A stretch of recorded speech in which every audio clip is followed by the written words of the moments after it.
22 जुलाई 2025 की बड़ी खबरें लेकर हाजिर हैं। अगर वीडियो पसंद आए तो लाइक जरूर। शिक्षा विभाग में अनुकंपा नियुक्ति विवाद, कलेक्टर की मंजूरी के बिना कैसे जारी हुए आदेश। गरियाबंद जिले में अनुकंपा नियुक्तियों को लेकर बड़ा विवाद सामने आया है।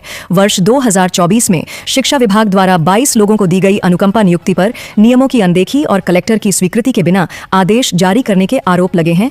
जिला पंचायत सदस्य संजय नेताम ने प्रक्रिया में पारदर्शिता की कमी और हितग्राहियों से राशि वसूली का आरोप लगाया है। वहीं तत्कालीन जिला शिक्षा अधिकारी ने गाइडलाइन के अनुसार समिति बनाकर नियुक्ति की बात कही है। यह मामला प्रशासनिक जवाबदेही और पारदर्शिता पर गंभीर सवाल खड़ा करता है, जिसकी निष्पक्ष जांच। गौरेला को क्यों नहीं मिली रेटिंग? पेंड्रा को 1 स्टार मिलने के पीछे छुपा है सिस्टम का बड़ा संकेत। छत्तीसगढ़ के स्वच्छता सर्वेक्षण 2024 में गौरेला नगर पालिका परिषद का प्रदर्शन निराशाजनक रहा है। प्रदेश की 169 निकायों में से गौरेला 59 निकायों में शामिल है जिन्हें एक भी स्टार रेटिंग नहीं मिली। वहीं पेंड्रा नगर पालिका को केवल 1 स्टार मिला है। नगर पालिका में अध्यक्ष, पार्षद और सीएमओ के बीच समन्वय की कमी और गुटबाजी के कारण विकास कार्य प्रभावित हो रहे हैं। शहर में कचरे के ढेर और अव्यवस्थित पार्किंग व्यवस्था आम समस्या बनी हुई है। स्वच्छता सुधार के लिए केवल औपचारिकता नहीं बल्कि ठोस कार्य योजना और जन जागरूकता जरूरी है। इसी बीच कलेक्टर लीना कमलेश मंडावी ने राजस्व और वन भूमि का सर्वेक्षण 1 सप्ताह में पूछतों का खेल, कितनों का हुआ असली चयन। छत्तीसगढ़ में राजस्व निरीक्षक भर्ती परीक्षा 2024 में गड़बड़ी की शिकायतों के बाद जांच कमेटी की रिपोर्ट पर भी सवाल उठ रहे हैं। आरटीआई से मिले दस्तावेजों के अनुसार जिन अभ्यर्थियों को रिश्तेदार बताया गया उनमें से कई एक दूसरे को जानते तक नहीं। 7 जनवरी को हुई इस परीक्षा में 2600 से अधिक पटवारियों ने भाग लिया था और 21 फरवरी को परिणाम घोषित हुए। केवल 13 अभ्यर्थियों का अंतिम चयन हुआ, लेकिन 22 के चयन पर सवाल उठे। विधानसभा में इस मुद्दे पर काफी बहस हुई और सीबीआई जांच की मांग भी उठी। यह मामला युवाओं के भविष्य और चयन प्रक्रिया की पारदर्शिता पर घर में कैद बच्चियां 6 महीने बाद कैसे टूटी चुप्पी। बिलासपुर में 2 नाबालिग बच्चियों के साथ बंधुआ मजदूरी और टॉर्चर का सनसनीखेज मामला सामने आया है। जशपुर जिले से 13 और 16 वर्ष की बच्चियों को पढ़ाई का झांसा देकर पुलिसकर्मियों के क्वार्टर में लाया गया, जहां उनसे 6 महीने तक घरेलू काम करवाया गया और डराकर धमकाकर रखा गया। रविवार रात दोनों बच्चियां किसी तरह भाग निकलीं और लोगों की मदद से पुलिस तक पहुंची। फिलहाल बच्चियों को सखी सेंटर में रखा गया है और चाइल्ड वेलफेयर कमेटी के सामने बयान दर्ज किए जा रहे हैं। यह घटना समाज में बच्चों की सुरक्षा और मानवता पर गंभीर सवाल खड़े करती है। 33 जिलों में चक्का जाम, कांग्रेस की रणनीति में कौन होगा अगला निशाना। छत्तीसगढ़ कांग्रेस ने प्रवर्तन निदेशालय की कार्रवाई के विरोध में सोमवार को प्रदेश भर में चक्का जाम का ऐलान किया है। यह प्रदर्शन पूर्व मुख्यमंत्री भूपेश बघेल के बेटे चैतन्य बघेल की गिरफ्तारी के विरोध में किया जा रहा है। मंगलवार को दोपहर 12 बजे से 2 बजे तक हर जिले के मुख्यालयों में सड़क जाम कर कांग्रेस कार्यकर्ता प्रदर्शन करेंगे। कांग्रेस का आरोप है कि केंद्र सरकार ईडी जैसी संस्थाओं का दुरुपयोग कर विपक्षी नेताओं को निशाना बना रही है। रायपुर, बिलासपुर, अंबिकापुर, बस्तर और रायगढ़ सहित कई जिलों में वरिष्ठ नेता आंदोलन का नेतृत्व करेंगे। आम नागरिकों की सुविधा के लिए वैकल्पिक मार्ग सुझाए गए हैं। यह विरोध प्रदेश की राजनीति में असंतोष और लोकतांत्रिक अधिकार। में छत्तीसगढ़ का सितारा हनी बग्गा को मिली कौन सी बड़ी जिम्मेदारी। एनएसयूआई के राष्ट्रीय अध्यक्ष वरुण चौधरी ने राष्ट्रीय कार्यकारिणी की घोषणा की है, जिसमें छत्तीसगढ़ से राष्ट्रीय सचिव हनी बग्गा को संगठन सचिव और दिल्ली प्रदेश का प्रभारी नियुक्त किया गया है। हनी बग्गा पिछले 2 वर्षों से दिल्ली प्रदेश के प्रभारी रहे हैं और उनके नेतृत्व में एनएसयूआई ने दिल्ली विश्वविद्यालय चुनाव में जीत दर्ज की थी। हनी बग्गा ने मीडिया से कहा कि यह जिम्मेदारी उनके लिए बेहद महत्वपूर्ण है और वे इसे पूरी ईमानदारी से निभाएंगे। उन्होंने छत्तीसगढ़ के वरिष्ठ नेताओं और संगठन के शीर्ष नेतृत्व का आभार जताया। यह नियुक्ति युवा नेतृत्व में विश्वास और संगठन की मजबूती का संकेत देती है। खाद की कालाबाजारी पर शिकंजा, 162 बोरी जब्त। अब आगे क्या? खरीफ सीजन में किसानों को जरूरी उर्वरक की उपलब्धता सुनिश्चित करने के लिए जिला प्रशासन सतर्क है। इसी क्रम में पेंड्रा तहसील के आमाडांड और झाबर गांवों में छापेमारी कर अवैध रूप से भंडारित 162 बोरी खाद जब्त की गई। कलेक्टर लीना कमलेश मंडावी के निर्देश पर राजस्व और कृषि विभाग की टीम ने यह कार्रवाई की। आमाडांड में शेर बहादुर ठाकुर के घर और दुकान से 84 बोरी, जबकि झाबर में अभिषेक सोनी के गोदाम से 78 बोरी खाद बरामद हुई। दोनों जगह गोदाम सील कर दिए गए हैं। यह कदम किसानों के हित और खाद्य वितरण की में छत्तीसगढ़ 6ठे नंबर पर, पंजाब बना विजेता। लेकिन किसने किया सबको हैरान? राजधानी रायपुर के सरदार बलबीर सिंह जुनेजा इंडोर स्टेडियम में आयोजित वाको इंडिया राष्ट्रीय किक बॉक्सिंग चैंपियनशिप 2025 में छत्तीसगढ़ ने 8 स्वर्ण पदकों के साथ 6वां स्थान हासिल किया। पंजाब ने 22 स्वर्ण, 18 रजत और 26 कांस्य पदकों के साथ पहला स्थान पाया, जबकि महाराष्ट्र और तमिलनाडु क्रमशः दूसरे और तीसरे स्थान पर रहे। इस प्रतियोगिता प्रतियोगिता में देश के 28 राज्यों से लगभग 1200 खिलाड़ी और 300 कोच शामिल हुए। समापन समारोह में मुख्यमंत्री विष्णु साय ने सभी खिलाड़ियों को छत्तीसगढ़ घूमने का निमंत्रण दिया और खेलों के महत्व पर जोर दिया। सांसद बृजमोहन अग्रवाल ने किक बॉक्सिंग को स्कूलों में आत्मरक्षा के लिए जरूरी बताया। यह आयोजन युवाओं में आत्मविश्वास और अनुशासन को बढ़ावा। हरियाली रिकॉर्ड 1,74,000 पौधे, लेकिन क्या टिकेगा ये हरा सपना? बालोद जिले ने पर्यावरण संरक्षण की दिशा में ऐतिहासिक कदम उठाते हुए 1,74,000 पौधे लगाकर नया रिकॉर्ड बनाया है। इस अभियान में हर उम्र के लोगों ने बढ़ चढ़कर हिस्सा लिया और हरियाली उत्सव जैसा माहौल बना। कलेक्टर दिव्या उमेश मिश्रा की पहल पर आयोजित इस वृहद पौधरोपण कार्यक्रम में जनप्रतिनिधि, अधिकारी, छात्र छात्राएं और आम नागरिक शामिल हुए। जिले में कुल 2 लाख से अधिक पौधे रोपे गए, जिनकी देखरेख की जिम्मेदारी भी समाज सेवियों और स्थानीय समूहों ने ली। यह प्रयास न सिर्फ पर्यावरण संरक्षण बल्कि आने वाली पीढ़ी में सीएम के ऐलान 70 लाख महिलाओं को हर माह 1,000 और क्या मिला, धोबी समाज को। बिलासपुर में आयोजित राज्य स्तरीय रजक युवा गाडगे सम्मेलन में मुख्यमंत्री विष्णुदेव साय ने रजककार विकास बोर्ड के गठन और कम ब्याज पर लोन देने जैसी कई अहम घोषणाएं की। मुख्यमंत्री ने बताया कि भ्रष्टाचार रोकने के लिए अभिसरण विभाग बनाया गया है और सभी कार्य ऑनलाइन हो रहे हैं। उन्होंने महतारी वंदन योजना के तहत 70 लाख महिलाओं को हर माह 1,000 रुपए देने और किसानों से 3,100 रुपए प्रति क्विंटल धान खरीदी की जानकारी दी। मुख्यमंत्री ने नई उद्योग नीति के जरिए महिलाओं, अनुसूचित जाति जनजाति और दिव्यांगजनों को आत्मनिर्भर बनाने की बात कही। सम्मेलन में समाज के प्रतिभावान लोगों को सम्मानित किया गया। यह आयोजन समाज के उत्थान और समावेशी विकास की दिशा की झमाझम बारिश। आईएमडी अलर्ट के बाद किस जिले में मचेगा हड़कंप?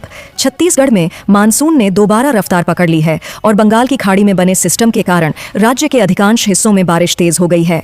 मौसम विभाग ने आज से 25 जुलाई तक भारी बारिश की चेतावनी जारी की है। साथ ही आकाशीय बिजली गिरने का भी अलर्ट है।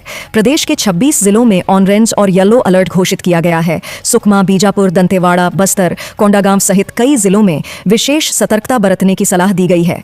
राजधानी रायपुर में भी हल्की से मध्यम बारिश जारी रहेगी। ऐसे मौसम में सतर्क रहना और सुरक्षा उपाय अपनाना बेहद जरूरी है। खास कुलपतियों से बैठक, शिक्षा में सुधार या फिर दिखावा?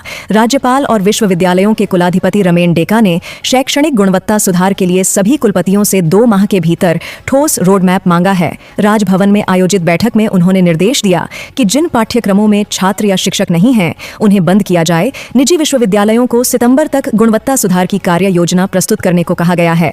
साथ ही सभी विश्वविद्यालयों को यूजीसी के नियमों का पालन और पोर्टल पर सभी गतिविधियां अपलोड करने के निर्देश दिए गए।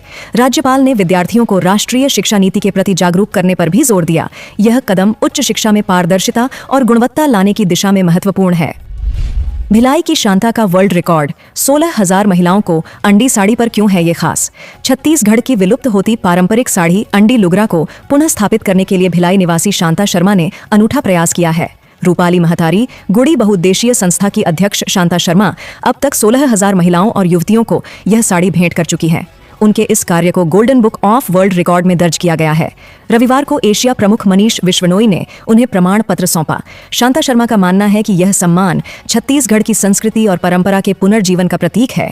उनका यह प्रयास नई पीढ़ी को अपनी जड़ों से जोड़ने में सीए समेत 3 गिरफ्तार, 5 दिन की पूछताछ में क्या खुलेंगे? बड़े राज छत्तीसगढ़ शराब घोटाला मामले में आर्थिक अपराध अन्वेषण शाखा ने 3 आरोपियों चार्टर्ड अकाउंटेंट संजय कुमार मिश्रा, उनके भाई मनीष मिश्रा और अभिषेक सिंह को गिरफ्तार किया है। अभिषेक आबकारी घोटाले के आरोपी अरविंद सिंह का भतीजा है। तीनों को रायपुर की विशेष अदालत में पेश किया गया, जहां उन्हें 5 दिन की रिमांड पर भेजा गया है। यूडब्ल्यू का कहना है कि इनके पास घोटाले से जुड़े लेन देन और दस्तावेजों की अहम जानकारी है। जांच में सामने आया है कि घोटाले की रकम को छुपाने के लिए फर्जी कंपनियों और संपत्तियों का इस्तेमाल किया गया। ईडी के अनुसार इस घोटाले में 1,000 करोड़ से अधिक की काली कमाई को सफेद करने की कोशिश की गई। यह मामला राज्य की वित्तीय पारदर्शिता और प्रशासनिक जवाबदेही पर की तहसील में दबिश, रिश्वत लेते बाबू गिरफ्तार, अब कौन है अगला? छत्तीसगढ़ में भ्रष्टाचार के खिलाफ कार्रवाई लगातार जारी है। इसी क्रम में सूरजपुर तहसील कार्यालय में कल एसीबी की टीम ने बड़ी कार्रवाई करते हुए एक बाबू को 25,000 रुपए की रिश्वत लेते रंगे हाथों पकड़ा। आरोपी कर्मचारी जुगेश्वर राजवाड़े ने एक किसान से जमीन नामांतरण के बदले यह राशि मांगी थी। किसान की शिकायत पर एसीबी ने जाल बिछाया और आरोपी को तहसील परिसर में ही गिरफ्तार कर लिया। उसके पास से पूरी रकम बरामद हुई है और कार्रवाई की वीडियो रिकॉर्डिंग भी की गई है। यह घटना सरकारी दफ्तरों में पारदर्शिता और जवाबदेही की आवश्यकता को उजागर करती है। पीएचई अभियंताओं के लिए नया मिशन, बीआईएस के मानकों से क्या बदलेगा? जल प्रबंधन उप मुख्यमंत्री और लोक स्वास्थ्य यांत्रिकी मंत्री अरुण साव ने रायपुर में भारतीय मानक ब्यूरो द्वारा आयोजित 2 दिवसीय क्षमता निर्माण कार्यक्रम का उद्घाटन किया। इस कार्यक्रम में प्रदेश भर के 120 से अधिक अभियंता शामिल हुए, जिन्हें जल आपूर्ति, जल शोधन और स्वच्छता से जुड़े नवीनतम मानकों की जानकारी दी जा रही है। अरुण साव ने कहा कि बदलती तकनीक और नए मापदंडों से अपडेट रहना अभियंताओं के लिए जरूरी है, ताकि जन कल्याण से जुड़े कार्यों की गुणवत्ता बनी रहे। विशेषज्ञों ने जल जीवन मिशन, जल गुणवत्ता, रेन वाटर हार्वेस्टिंग और परिसंपत्ति प्रबंधन जैसे विषयों पर मार्गदर्शन दिया। यह पहल विभागीय दक्षता और सेवा गुणवत्ता बढ़ाने। बचाओ बेटी पढ़ाओ का असर, बालिकाओं को मिली सुरक्षा। लेकिन क्या है असली तस्वीर? छत्तीसगढ़ में बेटी बचाओ बेटी पढ़ाओ योजना के तहत बालिकाओं की सुरक्षा, सशक्तिकरण और शिक्षा को लेकर कई महत्वपूर्ण कार्यक्रम आयोजित किए जा रहे हैं। मनेन्द्रगढ़, चिरमिरी भरतपुर जिले में साइबर सुरक्षा और जागरूकता पर विशेष सत्र आयोजित हुआ, जिसमें छात्राओं को ऑनलाइन धोखाधड़ी, डेटा चोरी और सोशल मीडिया की सुरक्षा के बारे में विस्तार से बताया गया। साथ ही बालिकाओं को उनके अधिकार, डिजिटल साक्षरता और आत्मरक्षा के प्रति जागरूक किया गया।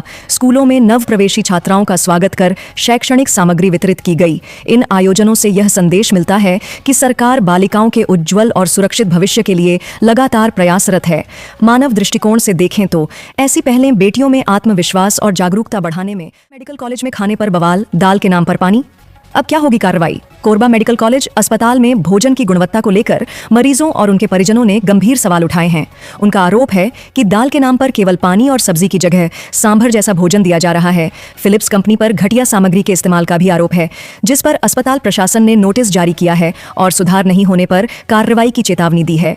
वहीं मरीजों की सुविधा के लिए आभा ऐप की शुरुआत की गई है, जिससे अब पंजीयन और उपचार की प्रक्रिया घर बैठे ही पूरी की जा सकेगी। यह पहल मरीजों को लंबी कतारों से राहत। जिले में भाजपा की नई टीम, 17 नेताओं को जिम्मेदारी किसे मिला? सबसे अहम पद मनेन्द्रगढ़, चिरमिरी भरतपुर जिले में भारतीय जनता पार्टी ने अपने नए जिला पदाधिकारियों की घोषणा कर दी है। पार्टी के प्रदेश अध्यक्ष किरण सिंह देव और जिलाध्यक्ष चंपा देवी पावले की स्वीकृति के बाद 17 नए पदाधिकारियों की नियुक्ति की गई है। इस संबंध में पार्टी कार्यालय द्वारा आदेश भी जारी कर दिया गया है।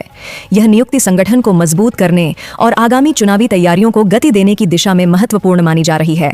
नए पदाधिकारियों से पार्टी को नई ऊर्जा और दिशा मिलने। परिसर का लोकार्पण, वित्त मंत्री ने क्या दिए नए संकेत? वित्त मंत्री ओपी चौधरी ने रविवार को सरिया में नवनिर्मित तहसील कार्यालय, उप पंजीयक कार्यालय और अटल परिसर का लोकार्पण किया।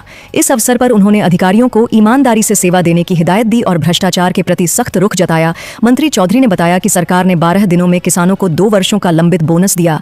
साथ ही सरिया में अपेक्स बैंक और 100 बिस्तरों वाले अस्पताल का निर्माण भी प्रगति पर है। उन्होंने महात्मा गांधी और अटल बिहारी वाजपेयी की प्रतिमाओं पर माल्यार्पण कर श्रद्धांजलि दी।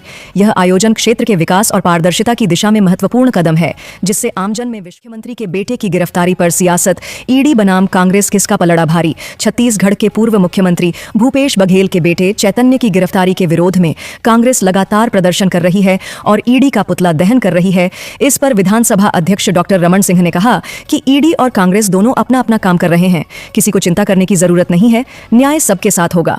शराब घोटाले से जुड़े मनी लॉन्ड्रिंग मामले में ईडी ने 18 जुलाई को छापेमारी कर चैतन्य बघेल को गिरफ्तार किया था। वहीं श्रावण मास के दूसरे सोमवार को डॉक्टर रमन सिंह ने राजनांदगांव में कांवड़ यात्रा में शामिल होकर शिव भक्ति में डूबे श्रद्धालुओं का स्वागत किया। उन्होंने कहा, शिव के बिना सब शव है। सावन का महत्व पूरी दुनिया जानती है। यह घटनाक्रम राजनीति और आस्था दोनों। पटवारी पर रिश्वत का आरोप, तहसीलदार का वायरल वीडियो। अब क्या होगी कार्रवाई? जगदलपुर के लोहंडीगुड़ा तहसील में महिला पटवारी पर जमीन के पट्टे बनवाने के नाम पर ग्रामीणों से रिश्वत लेने का आरोप लगा है। ग्रामीणों का कहना है कि उनसे 2-2 हजार रुपए तक वसूले गए। मामला सामने आने पर तहसीलदार ने खुद हस्तक्षेप कर ग्रामीणों को पैसे लौटाए। यह पूरी घटना कैमरे में कैद हो गई और वीडियो सोशल मीडिया पर वायरल हो गया। प्रदेश कांग्रेस अध्यक्ष दीपक बैज ने वीडियो साझा कर सरकार से सवाल किए हैं कि अब तक पटवारी पर कार्रवाई क्यों नहीं हुई। इस घटना ने प्रशासन की कार्यप्रणाली और आदिवासी हितों की सुरक्षा पर।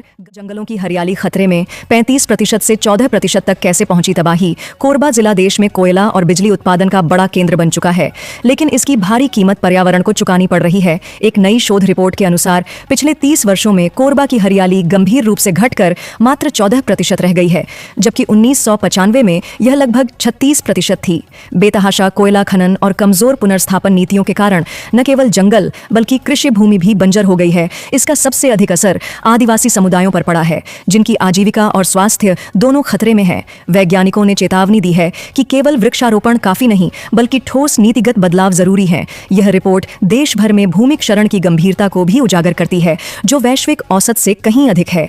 मानवता के लिए यह एक चेतावनी है कि विकास के साथ पर्यावरण संतुलन ढंग से लापता 3 नाबालिग। कहां गए बच्चे? पुलिस के पास क्या सुराग?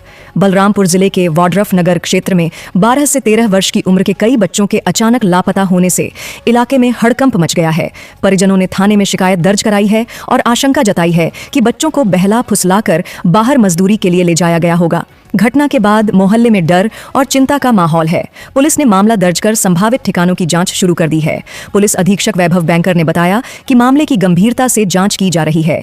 यह घटना बच्चों की सुरक्षा और समाज की जिम्मेदारी पर हाईकोर्ट सख्त 10 दिन में मांगा जवाब। क्या जब्त होंगी लग्जरी गाड़ियां? बिलासपुर रायपुर नेशनल हाईवे पर रईस जादों द्वारा लग्जरी कारों के काफिले के साथ सड़क जाम कर इंस्टाग्राम रील बनाने का मामला अब हाईकोर्ट की डिवीजन बेंच के संज्ञान में आ गया है। चीफ जस्टिस रमेश सिन्हा ने पुलिस की केवल चालान काटने की कार्रवाई पर नाराजगी जताई और पूछा कि गाड़ियां जब्त क्यों नहीं की गईं। कोर्ट ने राज्य सरकार से 10 दिनों में जवाब मांगा है कि मोटर व्हीकल एक्ट की अन्य धाराएं क्यों नहीं लगाई गईं। यह मामला कानून के समान पालन और रसूखदारों पर कार्रवाई की पारदर्शिता को लेकर समाज में गहरी नई खेती। बैंगनी गोभी पीला तरबूज कैसे बदली किस्मत? कोरिया जिले के युवा किसान भारत राजवाध्य ने परंपरागत खेती में नवाचार कर मिसाल कायम की है। उन्होंने अपने 3 एकड़ खेत में रेन पाइप और ड्रिप इरिगेशन जैसी आधुनिक तकनीकों का उपयोग किया। भारत ने धान पर निर्भर रहने के बजाय विदेशी सब्जियों और तरबूज की खेती शुरू की, जिससे हर वर्ष 2.5 से 3 लाख रुपए तक का अतिरिक्त मुनाफा हो रहा है। वे जैविक खाद, शेड नेट और उद्यानिकी विभाग की योजनाओं का लाभ लेकर मिट्टी को उपजाऊ बनाते हैं। भारत का कहना है कि मेहनत, लगन और नए प्रयोगों से खेती में बेहतर आमदनी संभव है। उनका यह नवाचार युवाओं के लिए प्रेरणा